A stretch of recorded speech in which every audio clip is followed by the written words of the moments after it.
ఆయన పూజ చేయడం అంత తేలిక లోకంలో ఇంకొకటి లేదు.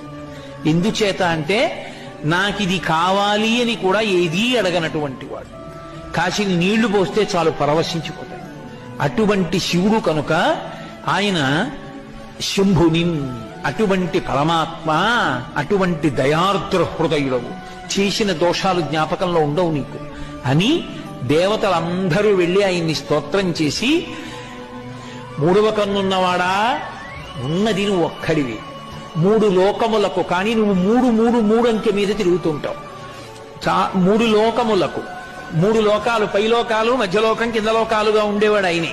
మూడు మూర్తులకు, బ్రహ్మ విష్ణు మహేశ్వరులుగా ఉండేవాడు ఆయనే. మూడు కాలములకు, భూత భవిష్యత్ వర్తమాన కాలములుగా ఉండేవాడు ఆయనే. కాబట్టి మూడుగా కనపడి మూడు కాదు ఒక్కటిగా ఆఖరికి జ్ఞానంలో తెలియబడేవాడివి నువ్వే.